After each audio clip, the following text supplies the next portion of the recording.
Once upon a time, all the people of the country of Nod went on a journey.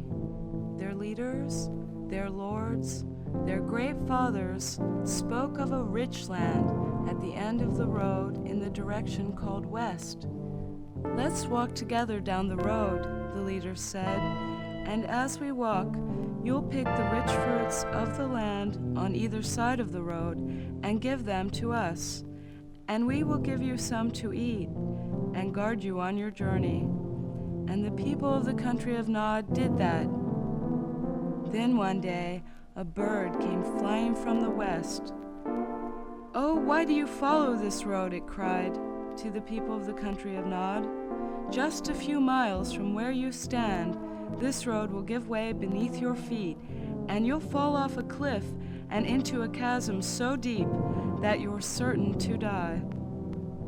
"Thank you for the warning," said the people of the country of Nod. "We'll remember your words." But it wasn't long before they began to speak among themselves, inspired by their leaders. They said, "This road is our life and our destiny. This road is our name and our pride. This road will lead us to the rich land and make us rich." And the leaders said, "Progress marches forward and freedom lies ahead. We'll guard you from danger. That's what we're here for. Walk on." And the people of the country of Nod did that. Then one day, a buffalo ran by and cried, "Turn back! Just a few yards ahead of you, the road gives way beneath your feet, and you'll fall off a cliff and into a chasm so deep that you're certain to die. I've seen with my own eyes the death that awaits you. Oh, find a new road." "Thank you," said the people of the country of Nod. "We'll remember your warning." But they began to speak among themselves, inspired by their leaders, saying, "We'd be fools to stop now," saying, "The buffalo wants to keep all the riches for itself," saying, "If what the buffalo says is true, then our leaders, our lords, our great fathers lied, and our life's work till now has been sadly mistaken." "Oh no," they said, "nobody could have fooled us that badly." And the leaders of the frightened people of the country of Nod said, "Look around you. What's new? All is just the way it's always been on the road to the rich land. Everything you've come to know is here. It comforts and it dazzles. Let's pursue the dream. Remember, progress marches forward, freedom lies ahead." And the people of the country of Nod looked at one another and said, "Did we ever meet a buffalo? Who's heard of a bird?" And they sang as they marched forward, "Progress, freedom." And that's how the people of the lost country of Nod, to the last man, woman, and child, walked off the edge of the cliff and died.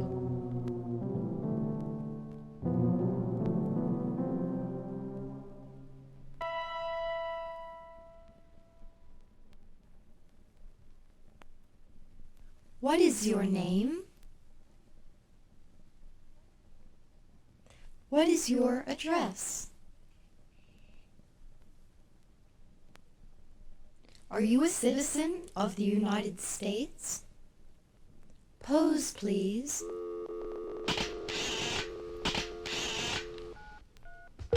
Tell us your date of birth. Tell us your place of birth. Tell us your sex. Tell us your race. Tell us your marital status. Tell us your number of dependents. Tell us your social security number. Tell us your checking account number. Tell us your savings account number. Tell us your life insurance number. Tell us your health insurance number. Tell us your driver's license number. Tell us your vehicle registration number. Tell us your residential parking permit number. Tell us your passport number. Tell us your library card number. Tell us your American Express green card number. Tell us your American Express gold card number. Tell us your Visa card number. Tell us your MasterCard number. Tell us your Choice Card number. Tell us. This is your personal identity number. This is your personal identity number.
Christopher Columbus is on the horizon.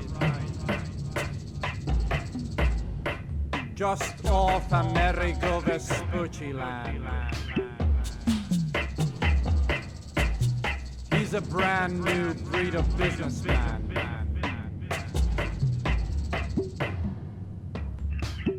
Put your ear to the ground, hear what's coming to Amerigo Vespucci land. In the 20th century, you'll do the ghost dance.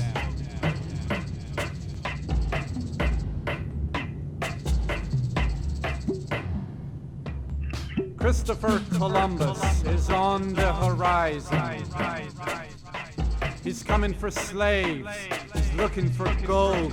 He'll make you want to chop your children's heads off. Chop his head off. Chop his head off. He's coming to give you smallpox blankets and to poison you with fire water. Chop his arms off. Give him back the smallpox blankets. Nail him down to Plymouth Rock.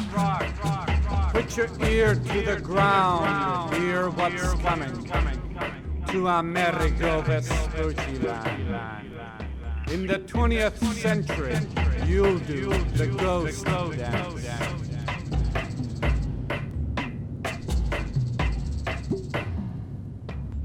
Christopher Columbus is on the horizon. He's coming from Spain. He's looking for slaves. He's coming from England. He's looking for gold. He's coming from France and the Netherlands. An ordinary businessman. He's coming from Italy and Portugal. A brand new breed. He's coming from Germany and Scandinavia. Christopher Columbus is on the horizon. He wants you to learn that property is private. And he wants to lead you down the trail of tears. He wants to give you smallpox blankets. Don't forget that. To poison you with fire water. He wants to sell you the used world. Give him back smallpox blankets. Give him back his private property. Give him back his trail of tears and his industrial revolution in Amerigo, Vespucci land. Put your ear to the ground. Hear what's coming. In the 20th century, you'll do the ghost dance.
History, President Reagan says, is a ribbon always unwinding, a settler pushing his way west, singing a song that goes on forever. Oh, cut the crap. Let's get back to dividing the world up. Time's money and time's wasting. I've got interests to protect. What in the world are you talking about? Oh, don't play naive. You know what I'm talking about, dividing up the world and protecting interests.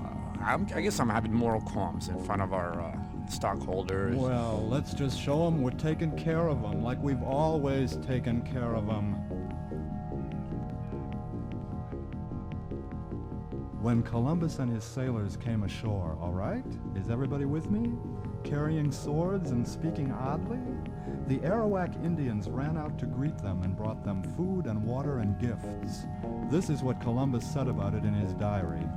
They were well built, good bodies, handsome features. They don't bear arms, they never even heard of them. I showed them a sword and they grabbed it by the edge and cut themselves. They'd make fine servants. With 50 men, we could subjugate them all and make them do whatever we want. The Arawaks did not have iron, but they did wear tiny gold ornaments in their ears.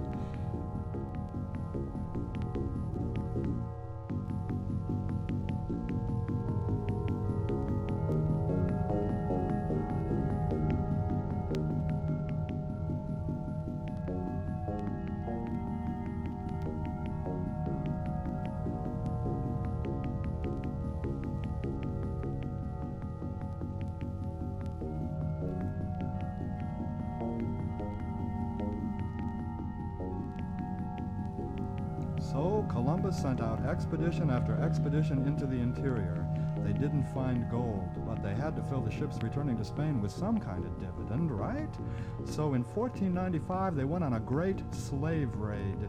They rounded up 1,500 Arawaks and put them in pens guarded by Spaniards and dogs. Then they picked the 500 best specimens to load onto the ships. Of those 500, 200 died en route to Spain. Columbus later wrote, "Let us, in the name of the Holy Trinity, go on sending all the slaves that can be sold." By 1515, there were about 50,000 Arawak Indians left. By 1550, there were 500. By 1650, there were none, not a one.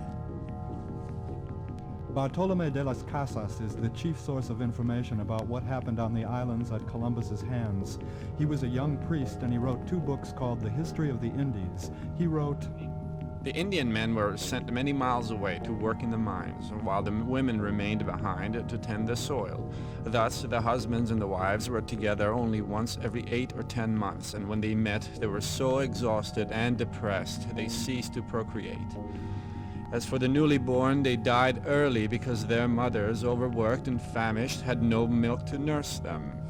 And for this reason, while I was in Cuba, 7,000 children died in 3 months. Some mothers even drowned their babies from sheer desperation. The husbands died in the mines, the wives died at work, and the children died from lack of milk. And in a short time, this land, which was so great, so powerful, so fertile, was depopulated. My eyes have seen these acts so foreign to human nature that now I tremble as I write. Making the case for Indian removal in 1830, William Cass, governor of the Michigan Territory, said, "We must frequently promote their interest against their inclination. We must not regret the progress of civilization and improvement, the triumph of industry and art by which these regions have been reclaimed, and over which freedom, religion, and science are extending their sway. I wish that this could have been done with a smaller sacrifice, that the aboriginal people had accommodated themselves to the inevitable change of their condition, a barbarous people, depending for subsistence upon the scanty and precarious supplies furnished by the chase, cannot live in contact with a civilized community."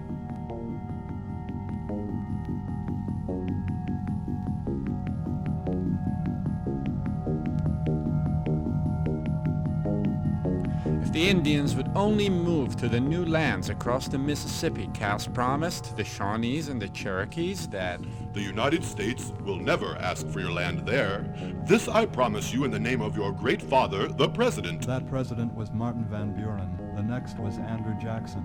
Speaking for President Jackson, his agent said to the Chickasaw and the Choctaw, "Say to my red Choctaw children and my Chickasaw children to listen. My white children of Mississippi have extended white law over their country, so they must move from the state of Mississippi and Alabama to the lands I offer them, there, beyond the limits of any state, in possession of land of their own, which they shall possess as long as grass grows or water runs. I am and will protect them and be their friend and father." Andrew Jackson said he spoke for the humble members of society, the farmer, mechanics, and laborers. That was called Jacksonian democracy, the new politics of ambiguity, speaking for the lower and middle classes to get their support in times of potential turmoil, in this case, the tensions aroused by the developing factory system and the growing immigration. All right? The two-party system came into its own in this time also. It was an ingenious mode of control to give people 2 parties and allow them, in a period of rebellion, to choose the slightly more democratic one. control in modern times requires more than force, more than law. It requires that a population dangerously concentrated in cities and factories, whose lives are filled with cause for rebellion, be taught that all is right as it is. And so the schools, the churches, the popular literature teach that to be rich is a sign of superiority, and to be poor a sign of personal failure. And the only way upward for a poor person is to climb into the ranks of the rich by extraordinary effort and extraordinary luck. What about that Rockefeller? I guess you just have to say he's the model citizen. He's the model citizen. After amassing fortunes in oil and the railways, the Rockefellers went into gas and electricity when those industries reached the safe development stage, and now a large part of the American people must enrich the Rockefellers as soon as the sun goes down, no matter what form of light they use. They went into farm mortgages, they went into mines, into iron and coal and copper and lead, into other industrial companies, into street railways, into national, state, and municipal bonds. And they draped Old Glory over the dead soldier, and the bugler played taps, and the president prayed to God, and the diplomats, and the generals, and the admirals, and the brass hats, and the politicians, and the handsomely dressed ladies out of the society column of the Washington Post stood up solemn and thought how beautiful, sad, Old Glory, God's country it was to have the buglers play taps, and the 3 volleys made their ears ring. Where his chest ought to have been, they pinned the Congressional Medal. So, aren't we taking care of them like we've always taken care of them? We're about to get rid of the minimum wage. But... deregulation is humming along. But... military spending is at an all-time high. But... and we haven't had a real war in 10 years. Christopher Columbus is on the horizon. He wants you to learn that property is private. And he wants to lead you down the trail of tears. He wants to give you smallpox blankets. Don't forget that. Poison you with fire water. He wants to sell you the used world. Give him back smallpox blankets. Give him back his private property. Give him back his trail of tears and his industrial revolution in Amerigo, Vespucci land. Put your ear to the ground to hear what's coming. In the 20th century, you'll do the ghost dance.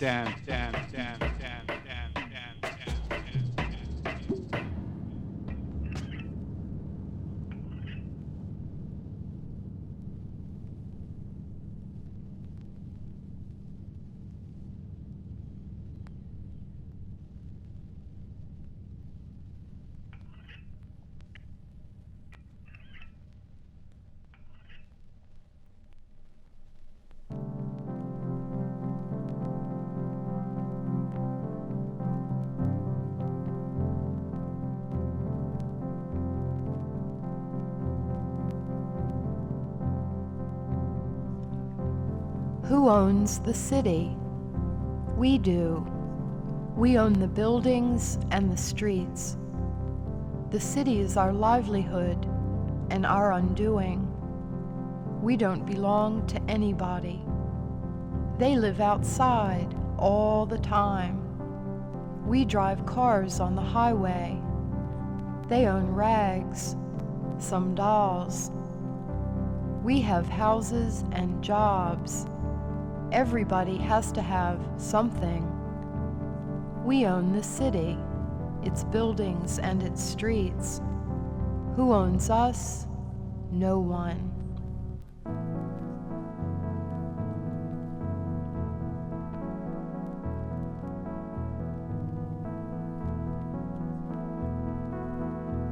Tonight, the wind is cold.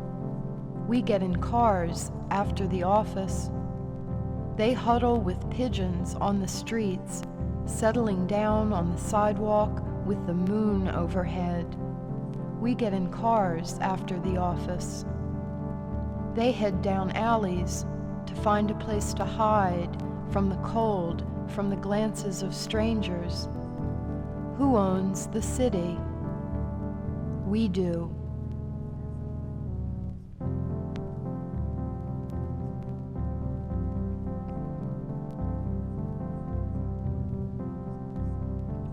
Who owns them?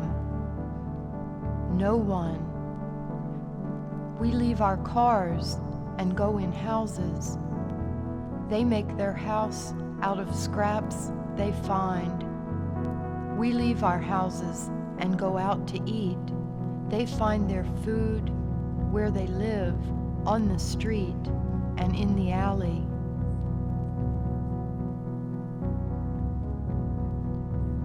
Who owns the city?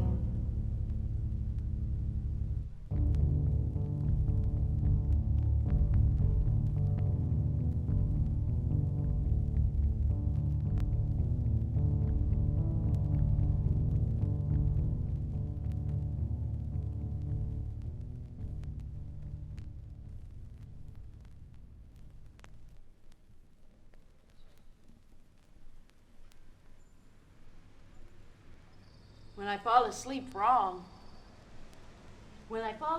wrong, I'm shoveling through the garbage behind McDonald's at dawn. Or I'm sleeping in the heat of the steam from the vent outside the Justice Department in Washington, D.C. When I sleep there, I can't let the noises startle me. Anything can happen. That's rule number 1. I have that dream about McDonald's at dawn, and when I wake up, I look and I see a battlefield. It's like a scene from a horror movie. But I shake it off. It doesn't last long. I forget easily.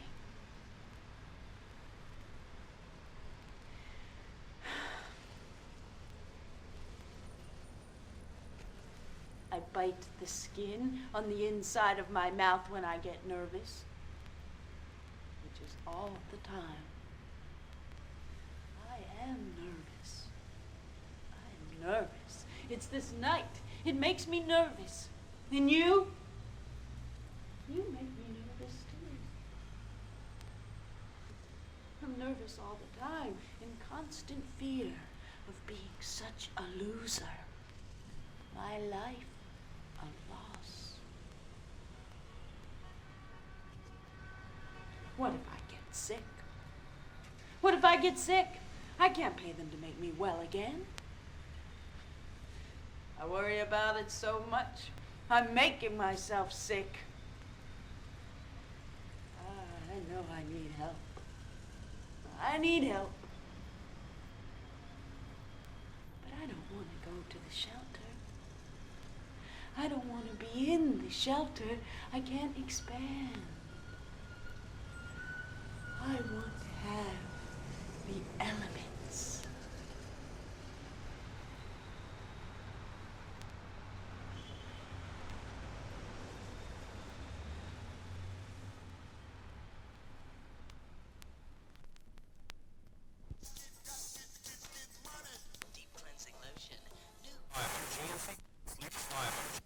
Financial editor Stephen Bogg with a Commodity Futures Update. Today brought another rash of so-called auto-lemming incidents. Authorities recorded 27 deaths in 17 cities, including Baltimore, Washington, Milwaukee, Chicago, and Atlanta, where young people suddenly threw themselves in front of cars. The anonymous dispatches of this new youth cult state that they are committing these acts in protest against government policies, which they refer to as the permanent wartime economy. The auto-lemmings likened themselves to Buddhist monks who burned themselves alive in protest against U.S. involvement in Vietnam. One of the more remarkable things about these incidents, one that has medical authorities baffled, is that no matter how minor their injuries, all auto-lemming cases reported thus far resulted in instant death upon impact. All jaywalking laws are being strictly enforced, and police in Detroit are considering the prohibition of walking too close to the edge of the sidewalk. To bring you a behind-the-scenes account of the Auto-Lemmings, a spokesperson for this organization has agreed to an exclusive appearance in our studios tonight. To protect her identity, she will appear in silhouette and will be known only as Jennifer. Jennifer? We, whom the media call Auto-Lemmings, wish to present our manifesto and indictment against grievous past and present injustices perpetrated by the multinational, corporate, interlocking web of terror squads and right-wing think tanks, and which result in the permanent wartime economy. Make no mistake about it, we will be destroyed. I repeat, we will be destroyed. We choose to throw ourselves in front of cars to protest society's condition in the strongest way we know, and we die every time. We leap into traffic to protest the missiles planted in Kansas and Greenham Common. We leap into traffic in the name of the homeless and hungry in the land of plenty, in the name of the deinstitutionalized, deprived of the drugs which damage their brains, who make the outside world their living room and bedroom. This world is our dying ground.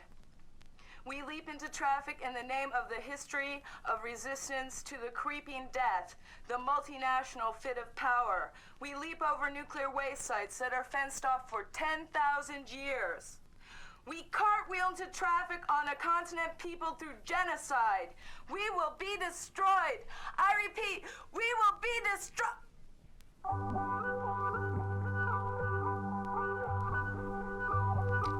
In my easy chair, in my living room, I'm terrified.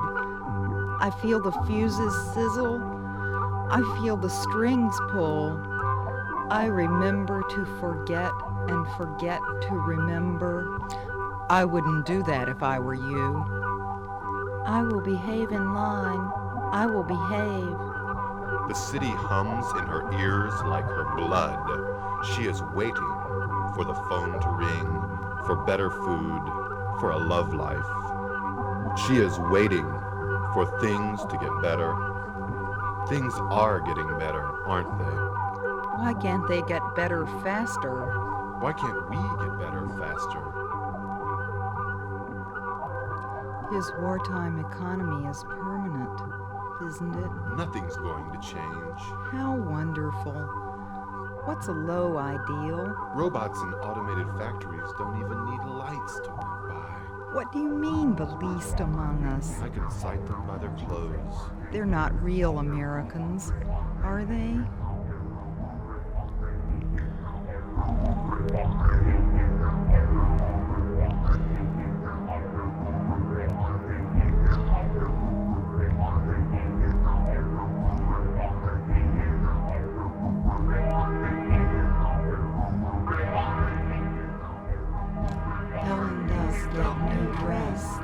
Londa does need new job. Grandmother does give Helen kiss. Londa is very sad. Dog does stand up. Londa does sleep. Londa does doze and Londa does dream. He's the perfect man.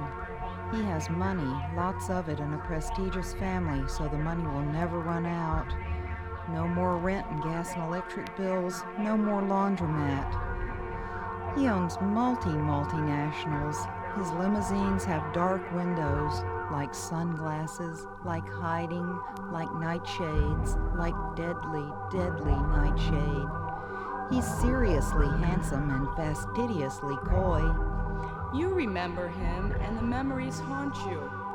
The memories of subjugation, tying your tongue with the chains of command, with the ins and outs of every culture, every limb and action restrained by a million invisible wires, down through the ages. You can remember the lush jungle and the waterfall. You can smell bread baking and hear the bells strike the hour. It's late afternoon and beginning to rain. Birds, gorillas speak to you in sign language and invite you to play games. But what have you made of yourself, Londa? A modern classic? An assertive woman? A misplaced knick-knack of a new sort? You're just not used to business yet. It was only a few hours ago that you were walking barefoot in the dirt, your bells tinkling, and a heavy pot on your head. Gorillas talked to you in sign language, didn't they, Londa? But that's gone now, and aren't you glad for it? No World War here. It's late in the 20th century, and I'm tired. Why can't we get better faster? Aww. She's growing numb. A coldness is setting in. She's beginning to shake. When I fall asleep wrong? When I fall asleep wrong, I'm shoveling through the garbage behind McDonald's at dawn. Or I'm sleeping in the heaps of the steam from the vent outside the Justice Department in Washington, D.C. When I sleep there, I don't let the noises startle me. Anything can happen. That's rule number 1. I have that dream about McDonald's at dawn, and when I wake up, I look through the wall and see a battlefield. But I shake it off. It doesn't last long. I forget easily. I bite the skin on the inside of my mouth when I get nervous, which is all the time. I am nervous. It's this night. It makes me nervous. And you? And you make me nervous too. I'm nervous all the time. In constant fear. Of being such a loser. My life a loss. What if I get sick? I can't pay them to make me well again. What if I couldn't pay them to make me well again? I worry about it so much. I'm making myself sick. And I'm just one paycheck above the poverty line. Robot factories work in the dark. Third world malls are built overnight. And I fall asleep wrong. I wouldn't do that if I were you. I'm processing data in Manila for 50 cents an hour. I'm wearing Vespucci jeans. I'm wearing Mirage perfume. I'm wearing sunglasses. When I wake up, I look through the wall and see bowling alleys, see miniature golf, see airplane runways, see battlefields. Are you a boy or a girl? I will behave in line. Would you rather read a book or build a shopping center? I will behave in line. Would you rather play with dolls or with a chemistry set? I will perceive beauty as skin deep. Would you rather slaughter Asian teenagers or work in a daycare center? I will develop needs. Would you rather build music boxes with mechanical ballerinas or enter hourly figures into a database? I will collect my products. Would you rather be a cabbage farmer or the chief executive officer of a huge multinational oil conglomerate? I will adorn myself with my products. Are you a boy or a girl? I will arrange myself among my products. Would you rather belong to a country club or a street gang? I will rely on them. But I'm just one paycheck above the poverty line. Would you rather work at Burger King or at McDonald's? I will forget. Would you rather make a killing or run for office? I will forget in general. I will behave in line. Would you rather have sex in real life or in the movies? I will feel privileged. A little. I will learn to desire private property. I will desire private property. I desire private property. I will forget concepts such as persons of mean and vile condition and permanent wartime economy. I will behave in line. I will consume as expected. I will consume as required by law. I will consume as desired. I will behave in line. I will keep to myself. I will keep myself in the dark. I will keep myself for myself. I will keep myself in the dark. I will ignore the iron heel and the masks of oppression. I will forget the voices of resistance, the smoke signals, the cattle cars, the napalm industry.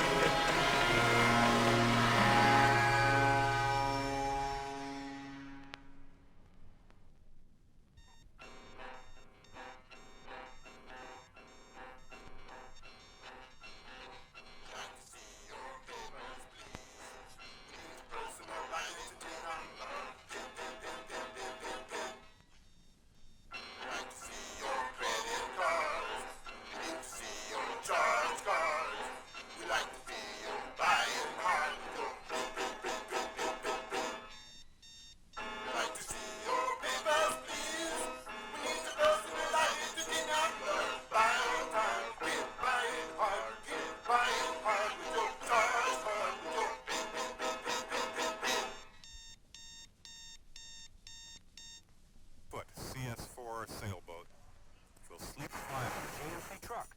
Desmond Tutu of South Africa, today receiving his second Nobel Peace Prize, closed his speech with a South African folk saying. When the missionaries came to South Africa, he said, they had the Bible and we had the land. They said, let us pray. We closed our eyes. When we opened our eyes, we had the Bible and they had the land. And now for an Auto-Lemmings update.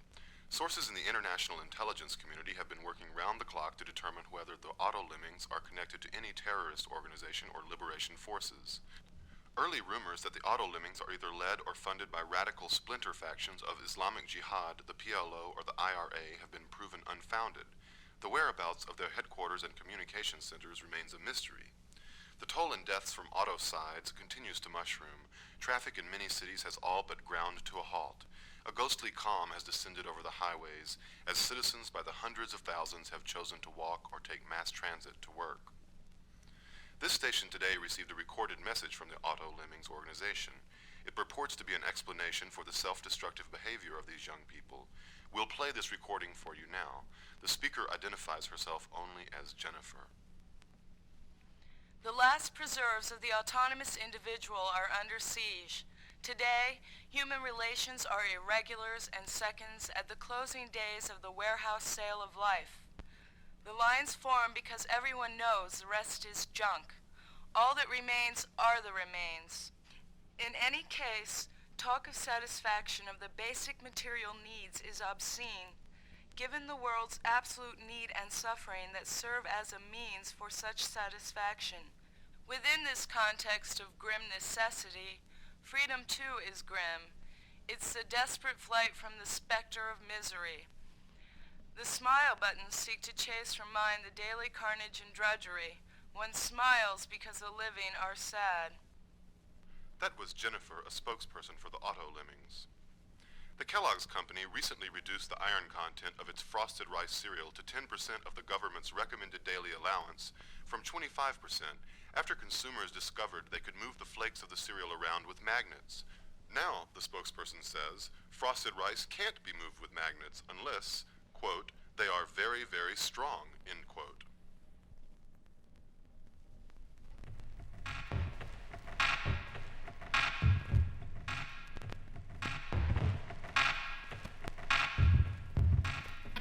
Londa does work.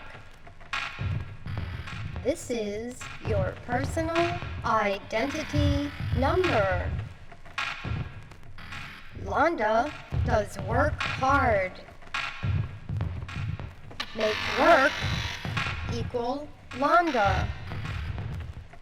Make poverty equal shame. Make human nature equal internal movie control. Make government equal elation. Make humor equal stasis. Make fun equal narcissism. Make Londa go crazy. What is the difference between a victim and a loser? Make Londa equal worry. What could I say to that woman I pass on the vent every morning? What would I say if I met her? This is your personal identity number. I feel like she's been staring at me. Londa does behave in line. Londa does need go faster. Londa does need week in Barbados. Londa does need. Make words equal crying.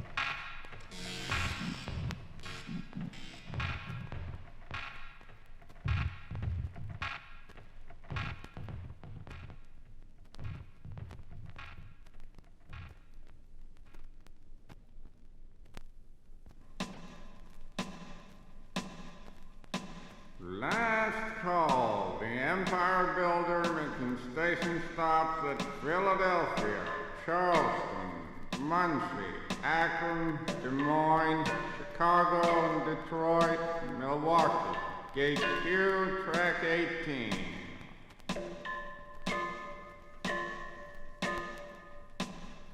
Yeah, I've been out of it for a couple of days. No, just put it in the air tube and let it go. Yeah, he's just investing in stuff. I don't think there's anything to worry about. No, I don't think there's any hurry or anything. Yeah, I'll drop by. We can concept it out, have lunch, another meeting, and see if we can make a rap of it. No, play by the rules. If you don't, he won't either. Bye. You're probably already asleep by now? Hey, this is Arnold. Any messages? So what? Hey, no. It should have been filed. Yeah, we did a set of prints. Okay. I'll see you tomorrow. Departing next, sign an track number affidavit. 9, Gate E, the Megalopoliner. Nothing. Last That's for train me. from Washington, D.C., I'm in Baltimore, trouble. Philadelphia, Wants to New go York, through with ACF? Providence, and Boston. What's his number? Yeah, don't worry about anything but yourself. Hi, Lair. What's Yeah, up? Yeah, keep a stiff upper lip. Uh-huh. Buy, sell. What's the difference? You really gone on her, huh, kid? Maybe I'll get together an animal act or something. Let me sleep on it.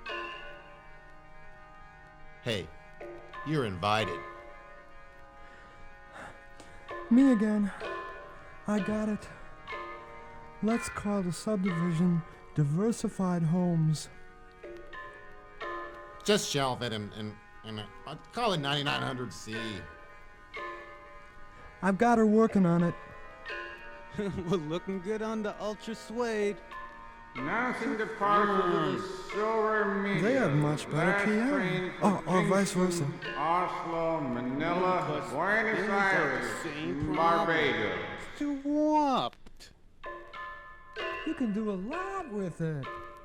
Yeah.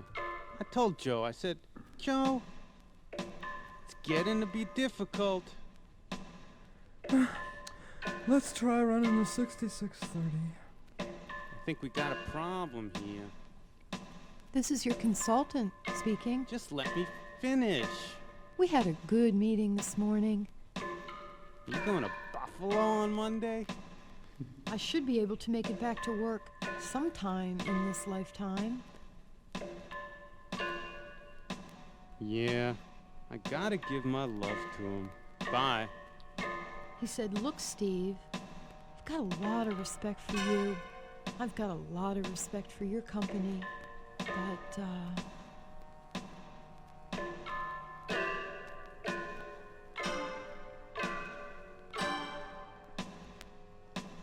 Announcing the last call for the banker, track 7, Gate A, making station calls at Miami, Port-au-Prince, San Salvador, Bogota, Johannesburg, East Timor, Tokyo. All aboard!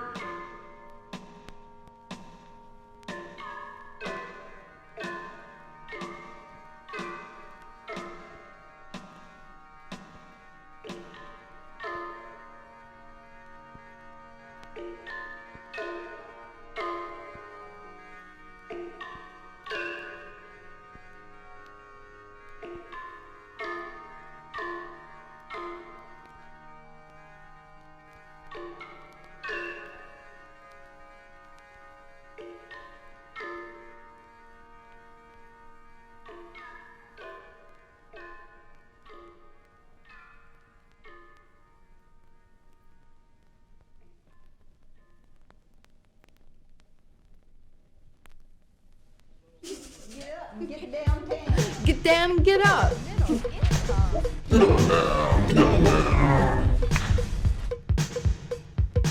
I get ready.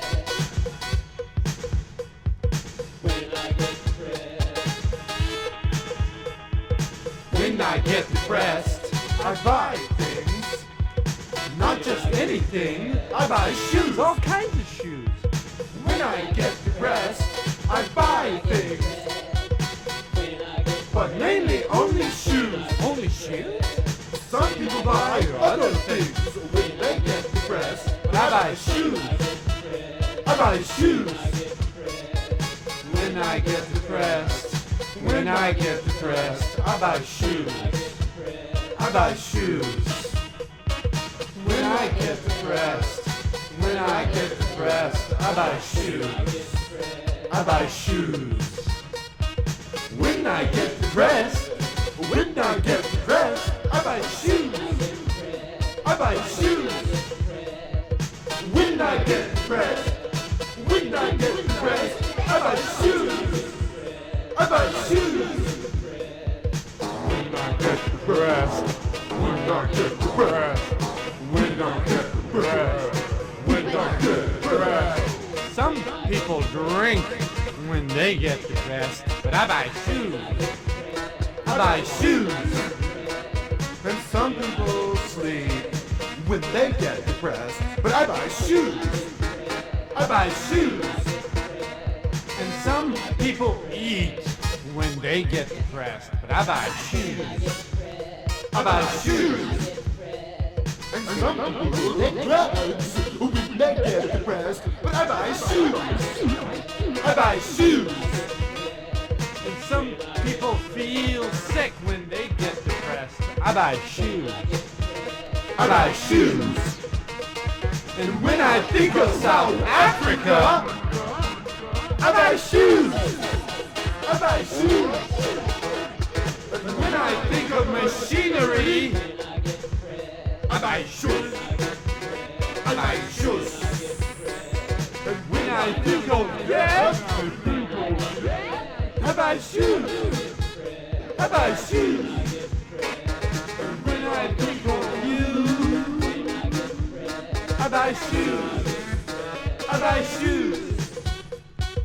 When I get depressed, I buy things. Not just anything, I buy shoes. And the real question is depression a sickness? And the real question is shopping a sickness? Nonetheless, I know I'm a good consumer. Nonetheless, I do it. It makes me feel better. When I get depressed, when I get depressed, when I get depressed, I buy shoes. I buy shoes. I buy shoes. I buy shoes. I buy shoes. I buy shoes. I buy shoes. I buy shoes. I buy shoes.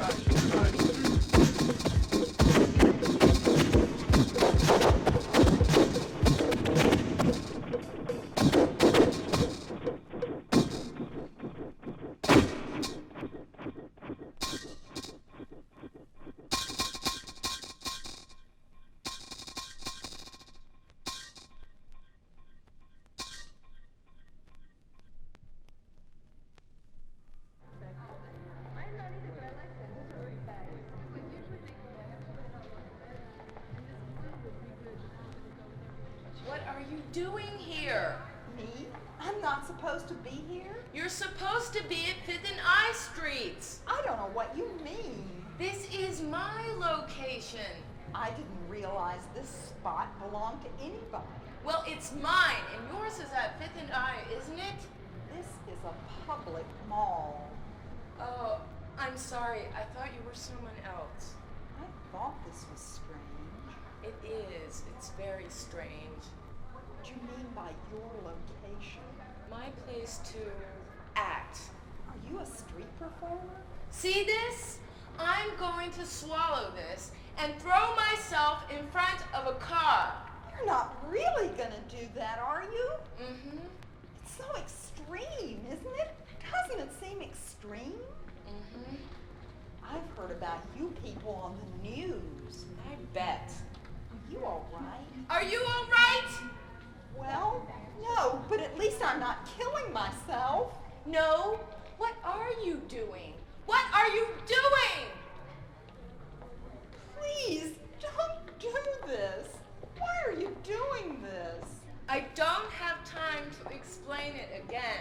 It's what I want to do.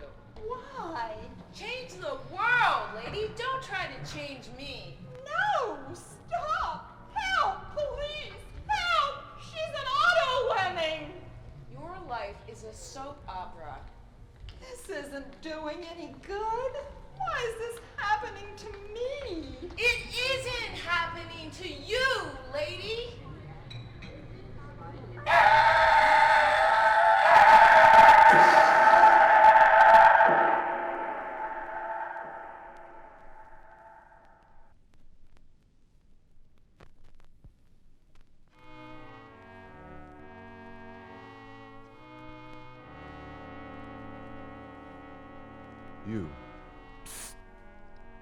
You hear it in the news. You see it in the news. You see it disappearing, and you hear it disappearing in a house of mirrors, echo chamber. You're on internal movie control. You're on advertising, straight to the vein, every 29 seconds. You're on newsprint, full color spreads. And him.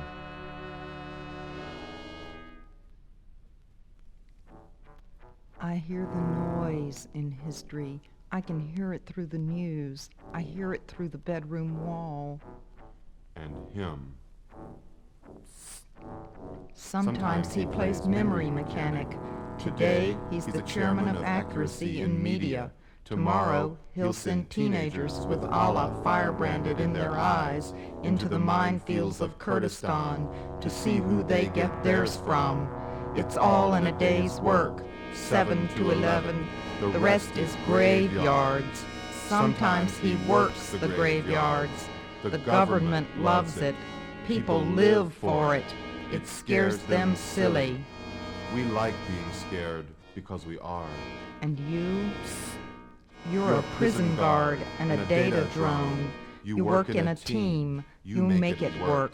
The far-reaching effects of the kind of work you do are devastating. And me?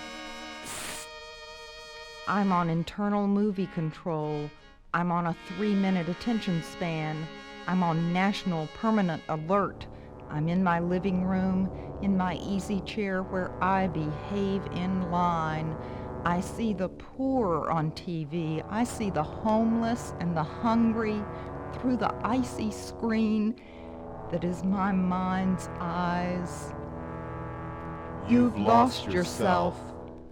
I'm on all fours in my mind. I'm an amnesiac. I hear the noise in history. I hear the cage rattle. I see the trees shake.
The summer of 1890 was getting old.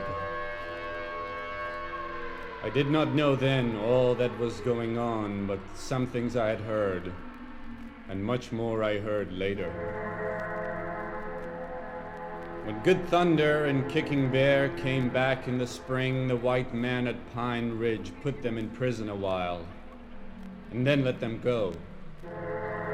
This showed that the white men were afraid of something. In the moon of black cherries, many people were ghost dancing at No Waters Camp on Clay Creek. The agent came and told them to stop the ghost dance. They would not stop. They said they would fight for their beliefs if they had to do it. The agent went away and they kept on dancing.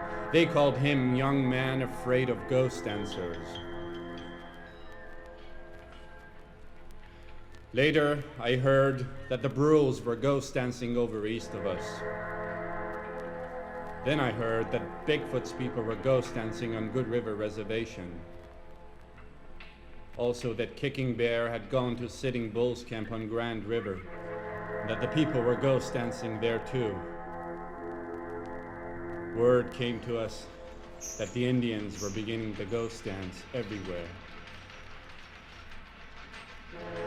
There came to us Fire Thunder, Red Wound, and Young American Horse with a message from the soldiers that this matter of the ghost dance must be looked into, that there should be rulings over it, that they did not mean to take the dance away from us, but could we believe anything the white man ever say to us? Our people were hungry and in despair, and many believed in the good new world that was coming. The white man gave us less than half the cattle they promised us in the treaty. These cattle were very poor. For a while our people would not take the cattle, because there were so few of them and they were so poor, but after a while they had to take them or starve to death.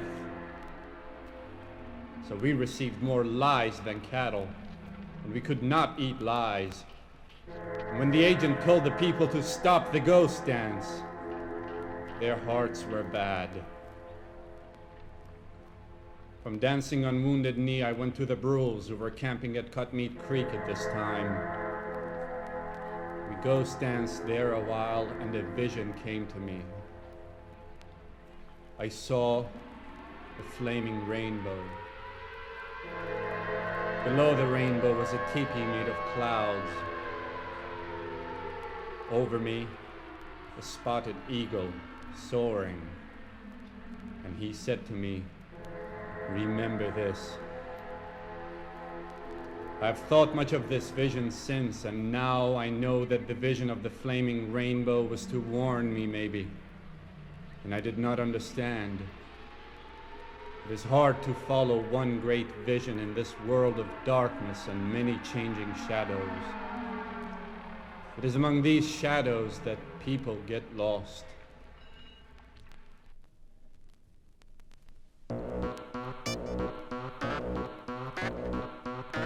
That was an awesome vision that Black Elk had. And yes, ladies and gentlemen, Black Elk was right. We, in the year of our Lord 1912, do live in a world of dark powers and mysterious forces, powers and forces that often we cannot understand. For example, who can explain how the earth turns, why the sun shines, or the very ticking of the cosmos? But in our struggle against these dark powers and mysterious forces, we have allies, ladies and gentlemen, allies from the heavens and allies from the very depths of the earth itself. I come before you today to introduce to you one of these allies, only recently discovered in Europe. Radium, ladies and gentlemen, radium. It's the toast of the continent, the talk of the town, the light of the world, and the greatest miracle of the modern age. Radium will change the nature of your personal life. It improves the blood picture and produces a general stimulation. It activates all cell life, particularly that of the enzymes, thus aiding and improving metabolism. It increases the elimination of carbon dioxide, urea, and uric acid. It stimulates the appetite by activating the digestive ferments. It lowers blood pressure almost as surely as the sun shines. No toxic or lasting ill effects have been reported. Radium, liquid sunshine. If all these benefits to your person were not enough, there's more. Radium will transform the modern age. It will make the world safe for democracy. It will enable us to tunnel beneath the oceans and send airships to the stars. It opens unknown vistas before the human race. It will improve your memory. It will improve your history. It will increase your buying power and your staying power. It will make you want to dance. If you do nothing else today, if you do nothing else tomorrow, buy liquid sunshine. Don't forget that. Buy liquid sunshine. Sunshine.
In 1894, Eugene Debs said the following. It seems to me that if it were not for resistance to degrading conditions, the tendency of our whole civilization would be downward. After a while, we would reach the point where there would be no resistance and slavery would come. In the early 1900s, Charlotte Perkins Gilman wrote, "This is the top of the tree. This is the last young nation, beginning again in a new world. A new world. And you had all the dreadful record of the past to guide you, to teach you at least what not to do. And then all kinds of people coming. Oh, surely, surely, surely this should be the crown of the world. But you have sat open-eyed, not moving a finger, and allowed individuals, mere private persons, to help themselves to the biggest, richest, best things in the country? What can we think of a democracy allowing itself to become infested with such parasites as these? Talk of bloodsuckers. You have your oil suckers and coal suckers, water suckers and wood suckers, railroad suckers and farm suckers. This splendid young country is crawling with them and has not the intelligence, the energy to shake them off." And Helen Keller wrote, "Several times I have visited the narrow, dirty streets where the poor live, and I grow hot and indignant to think that good people should be content to live in fine houses and become strong and beautiful, while others are condemned to live in hideous, sunless tenements. The children who crawl these grimy alleys, half-clad and underfed, shrink away from your outstretched hand as if from a blow. Dear little creatures, they crouch in my heart and haunt me with a constant sense of pain. There are men and women, too, all gnarled and bent. I felt their hard, rough hands and realized what an endless struggle their existence must be. Their life seems an immense disparity between effort and opportunity. Bertolt Brecht, the playwright, wrote, People's mutual relations have become harder to disentangle than ever before. The gigantic joint undertaking on which they are engaged seems more and more to split them into two groups. Increases in production lead to increases in misery. Only a minority gain from the exploitation of nature, and they only do so because they exploit people. What might be progress for all then becomes advancement for a few, and an ever-increasing part of the productive process gets applied to creating means of destruction for mighty wars. During these wars, the mothers of every nation, with their children pressed to them, scan the skies in horror for the deadly inventions of science. John F. Kennedy said, Those who make peaceful revolution impossible make violent revolution inevitable. And Eugene Debs again? There are thousands who are not swept from their feet by the war craze. They realize that war is national murder, and that the poor furnish the victims, and that whatever the outcome may be, the effect is always the same upon the working class. Martin Luther King, Jr. It's inevitable that we've got to bring out the question of the tragic mix-up in priorities. We are spending all of this money for death and destruction, and not nearly enough money for life and constructive development. When the guns of war become a national obsession, social needs inevitably suffer.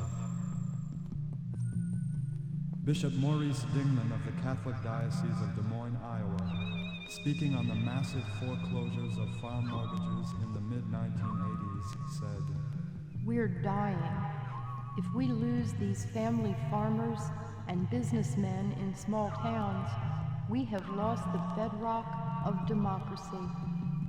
The scope of the present crisis is unparalleled, even in the 1930s. It's a disaster of astounding proportions. Equally astounding is the action of federal officials who are unaware of, or don't care about, the gathering storm. Helen Keller again. I was deaf, dumb, and blind in one way. America is deaf, dumb, and blind in another way. Bishop Desmond Tutu of South Africa. Remember, you Americans are Afrikaners to the world. Langston Hughes, poet. I am the poor white, fooled and pushed apart. I am the Negro bearing slavery's scars. I am the red man driven from the land. I am the immigrant clutching the hope I seek, and finding only the same stupid plan of dog eat dog, of mighty crush the weak. Oh, let America be America again, the land that never has been yet. And Russell Jacoby, historian, wrote, No one is immune. Madness haunts the working and sleeping hours of even the most healthy and normal, as society loses even the appearance of rationality. Liberation is so close that it can almost be tasted, and it is no longer comprehensible why it is not here.